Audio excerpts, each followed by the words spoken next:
નમસ્કાર વિદ્યાર્થી મિત્રો, મજામાં છો? આજે આપણે ધોરણ 11 સાયન્સ રસાયણ વિજ્ઞાનમાં પહેલો પાઠ રસાયણ વિજ્ઞાનની કેટલીક પાયાની સંકલ્પનાઓ આ પાઠ કરવા માટે જઈ રહ્યા છીએ.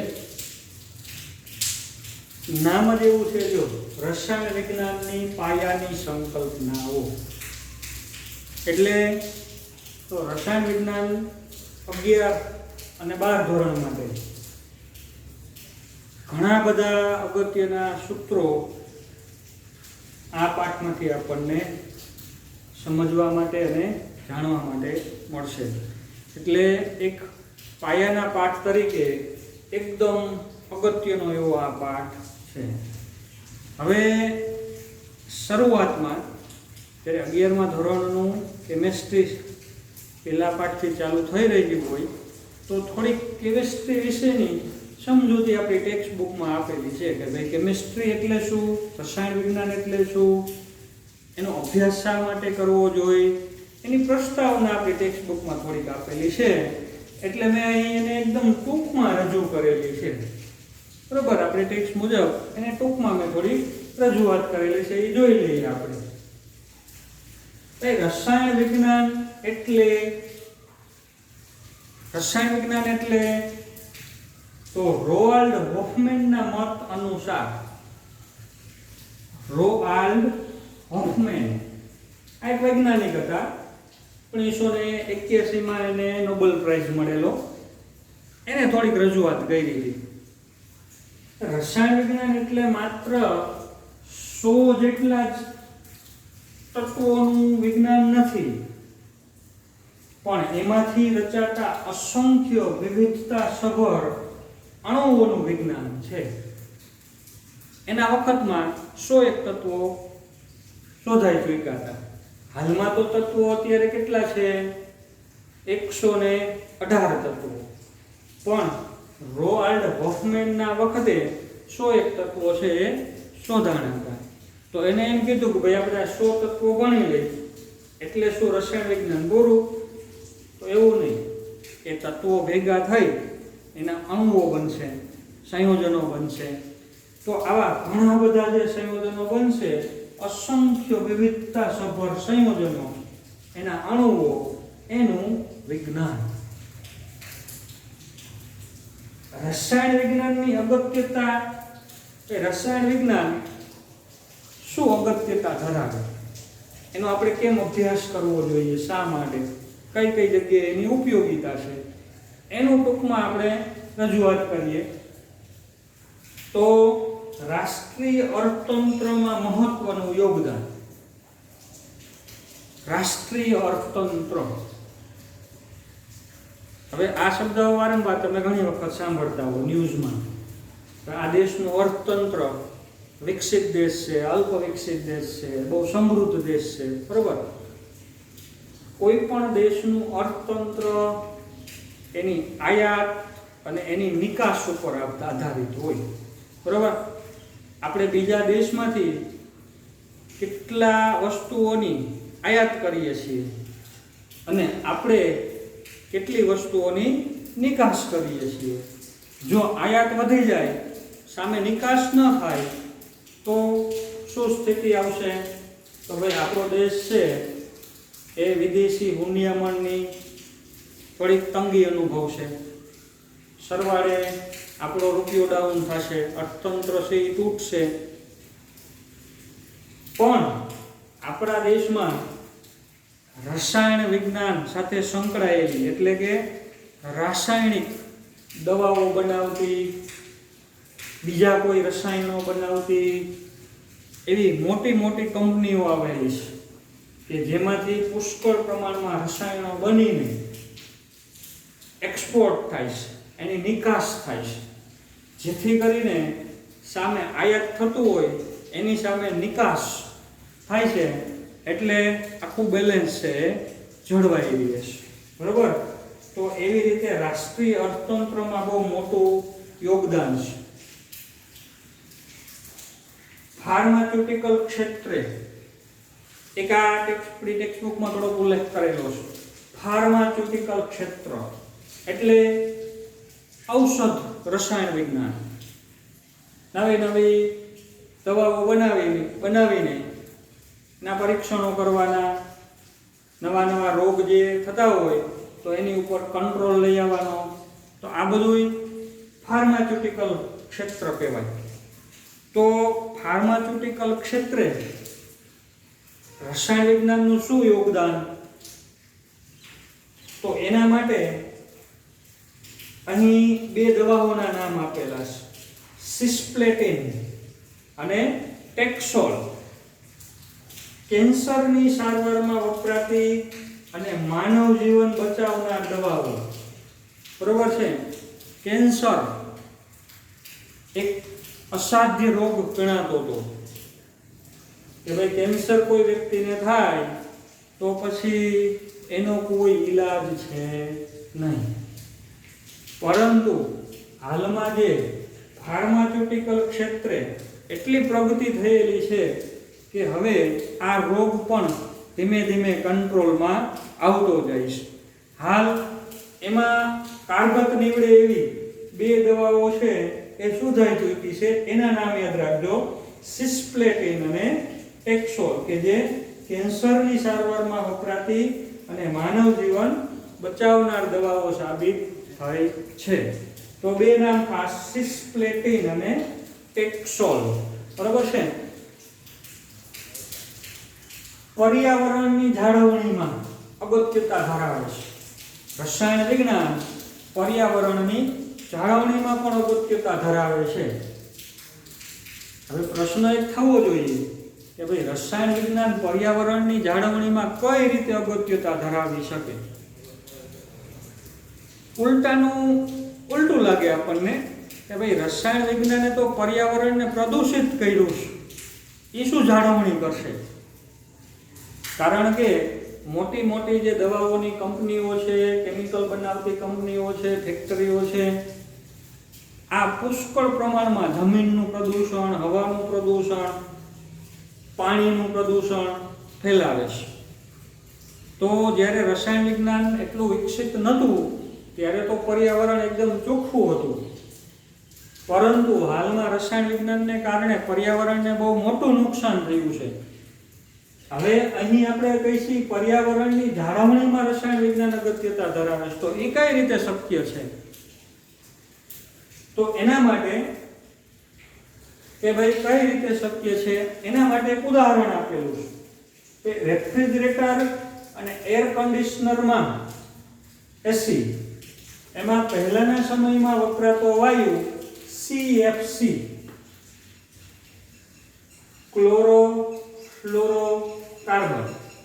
નામ યાદ રાખજો, એક ક્લોરોફ્લોરોકાર્બન એટલે કે CFC. આ વાયુ છે એ રેફ્રિજરેટર અને એર કન્ડિશનરમાં પહેલાના સમયમાં વપરાતો હતો. હવે એ બહુ નુકસાન કરતા હતો, જે ઓઝોન સ્તર માટે નુકસાન કરતા હતો. CFC નો એક અણુ પણ જો ઓઝોન સ્તર ઉપર પહોંચી જાય તો ઓઝોનના લાખો અણુઓનું ચેઇન રિએક્શન દ્વારા વિઘટન કરી શકે છે. હવે તમે જાણતા જ હશો ઓઝોન સ્તર કે જે આપણે પૃથ્વી માટે એક પ્રોટેક્ટિંગ લેયર્સ, રક્ષણાત્મક આવરણ કે જે સૂર્યના પારજાંબલી કિરણોને પૃથ્વી સુધી પહોંચતા અટકાવે છે. હવે આ સ્તરને તોડી નાખે છે CFC, તો એના માટે નુકસાન કરતા હતો. હવે આટલું બધું નુકસાન થતું હોય તો વિશ્વના દેશો ભેગા થયા 1986માં એક મોન્ટ્રીયલ કરાર તૈયાર થયો. બરોબર છે? કે એવું નક્કી કરવામાં આવ્યું કે ભાઈ કોઈ દેશ છે, કોઈ કન્ટ્રીએ CFCs નો ઉપયોગ કરવાનો નથી, ક્લોરોફ્લોરોકાર્બન છે એનો વપરાશ કરવાનો નથી. બહુ મોટો પ્રોબ્લેમ થયો કે ભાઈ ક્લોરોફ્લોરોકાર્બન ન વાપરીએ તો ફ્રીજ બંધ થઈ જાય, એસી બંધ થઈ જાય. તો માણસ એક વખત ફ્રીજ અને એસી વગેરેની જે સુવિધાઓ મેળવતો થયો હતો એને અચાનક આ રીતે બંધ થવું મુશ્કેલ, બરોબર છે. તો હવે પ્રશ્ન કે ભાઈ ક્લોરોફ્લોરોકાર્બન છે એવું જ કામ આપે, ઓઝોનને નુકસાન ન કરે એવો કોઈ વાયુ બનાવો. તો વૈજ્ઞાનિકોની ટીમ કામે લાગી અને એને નવું એક રસાયણ બનાવ્યું, CFC નો સલામત વિકલ્પ બનાવ્યો, HFC 134A. આ એક રાસાયણિકના એનો ટ્રેડમાર્ક છે, ટૂંકમાં કોઈ બનાવ્યો હોય તો એનો ટ્રેડ લઈ લીધેલો હોય કે જેથી કરીને બીજા કોઈ બનાવી શકે નહીં. મૂળ નામ તો એનું હતું 1112 ટેટ્રાફ્લોરોઇથેન. 1112 ટેટ્રાફ્લોરોઇથેન. ઇથેન નામ કદાચ તમારા માટે જાણીતું હોય, સમજીએ થોડું કે ઇથેન એટલે કાર્બન અને 3 હાઇડ્રોજન હોય,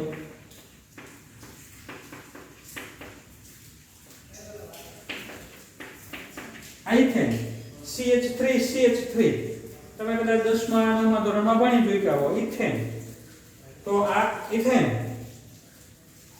આ કાર્બનને 1 નંબર કહે અને 2 નંબર. 1 ઉપર એક ફ્લોરિન મૂકી દઈ, 2 ઉપર એક ફ્લોરિન મૂકી દઈ,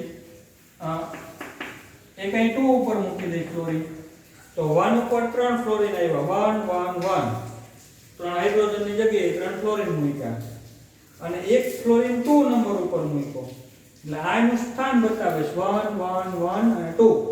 ટેટ્રા એટલે 4 ફ્લોરો, ટેટ્રાફ્લોરો 4 ફ્લોરો મૂક્યા. ક્યાં મૂક્યા? તો 3 1 નંબરના કાર્બન ઉપર, એક 2 નંબરના કાર્બન ઉપર, એટલે આને કહેવાય 1112 ટેટ્રાફ્લોરો અને મૂળ તો શું હતું?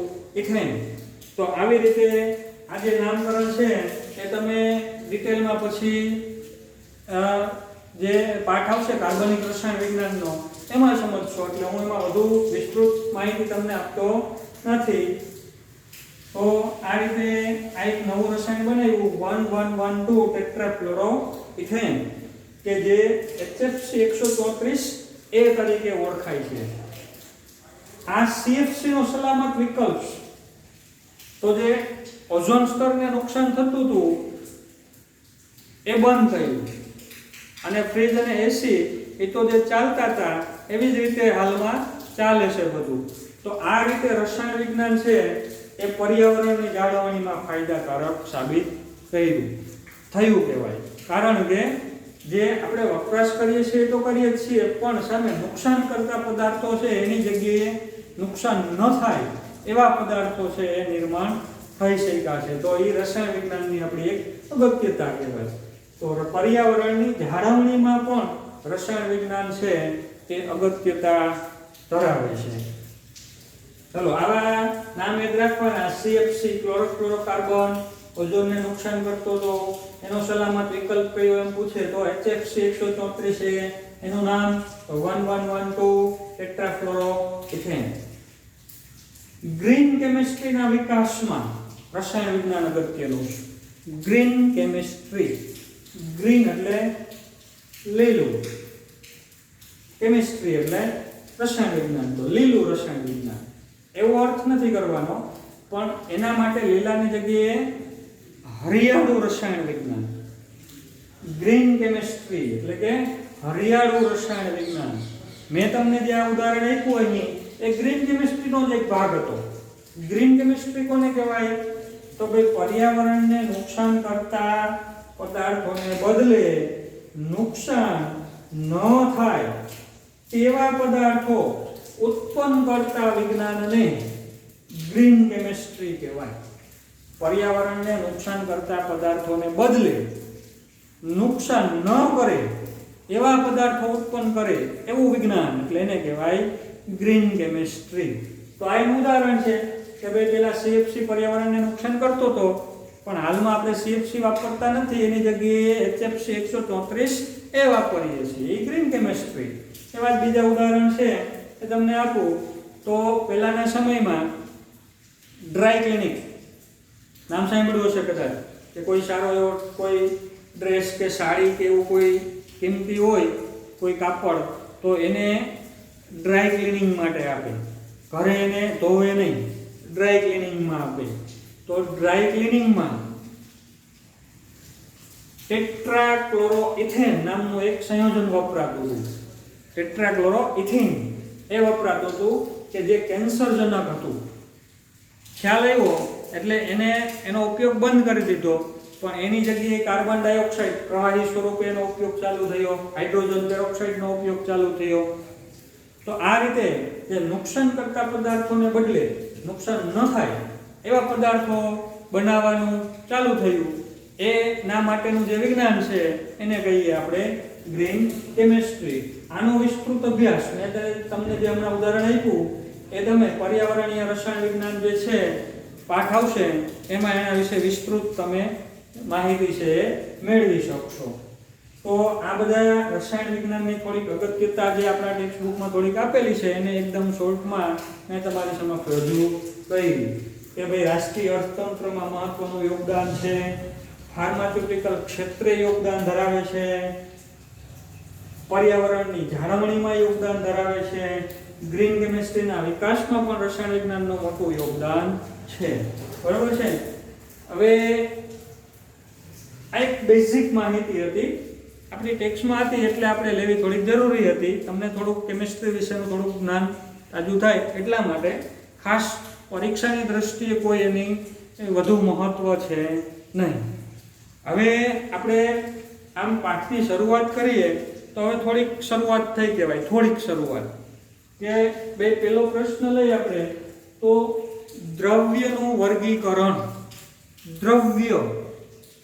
દ્રવ્ય એટલે દાખલા તરીકે આ ચોક છે તો એક દ્રવ્ય છે, બરાબર છે. આ બોર્ડ છે તો દ્રવ્ય છે, દિવાલ છે તો એક દ્રવ્ય છે, હવા છે હવા એ પણ એક દ્રવ્ય છે. તો આ વિશ્વની કોઈ પણ વસ્તુ દ્રવ્ય છે, પણ એની વ્યવસ્થિત વ્યાખ્યા આપવી હોય તો જેને દળ છે, જગ્યા રોકે છે એટલે કે કદ પણ છે, દળ છે અને કદ પણ છે અને સૂક્ષ્મ કણોથી બનેલ છે એને દ્રવ્ય કહેવાય. બરોબર. જેને દળ છે, જગ્યા રોકે છે અને સૂક્ષ્મ કણોથી બનેલ છે એને શું કહેશું?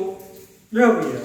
તો આ કોઈ પણ વસ્તુ છે એ નાના સૂક્ષ્મ કણથી બનેલું હોય, પરમાણુથી બનેલી હોય કે અણુથી બનેલી હોય, એ એના સૂક્ષ્મ કણ કહેવાય. એ આપણે એના વિશે ડિટેલમાં પછીથી ભણશું, અણુ પરમાણુ સંયોજન વિશે. તો આ વ્યાખ્યા થઈ ગઈ જેને દળ છે, જગ્યા રોકે છે અને સૂક્ષ્મ કણોથી બનેલ છે એને દ્રવ્ય કહેવાય. હવે એનું વર્ગીકરણ કરવું હોય તો દ્રવ્યનું વર્ગીકરણ તો ઘણી બધી રીતે થાય.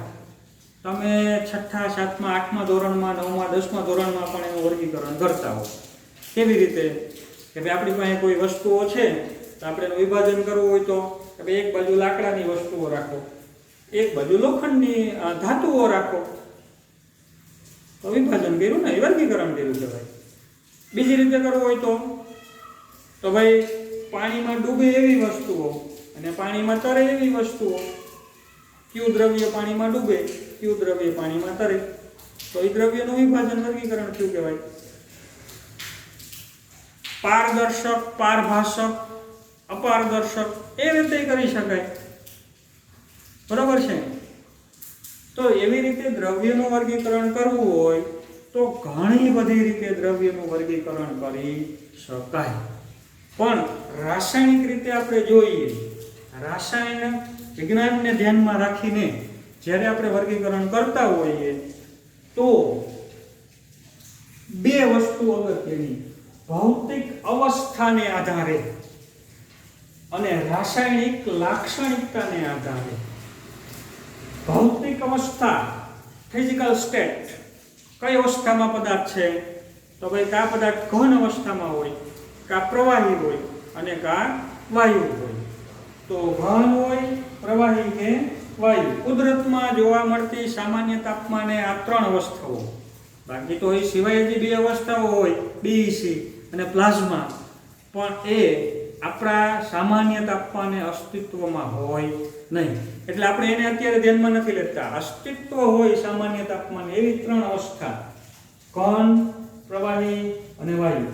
તો ભૌતિક અવસ્થાને આધારે દ્રવ્ય ત્રણ પ્રકારનું હોય, ઘન, પ્રવાહી ને વાયુ.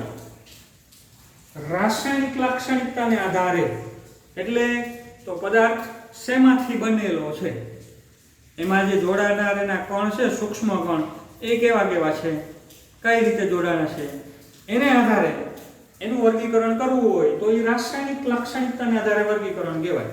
તો એમાં ત્રણ પ્રકાર પડે છે, તત્વ, સંયોજન અને મિશ્રણ.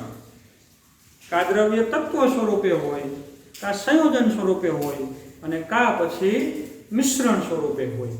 તો આવી રીતે દ્રવ્યના આપણે બે વર્ગીકરણ કર્યા, ભૌતિક અવસ્થાને આધારે ઘન, પ્રવાહી, વાયુ, રાસાયણિક લાક્ષણિકતાને આધારે તો તત્વ, સંયોજન અને મિશ્રણ.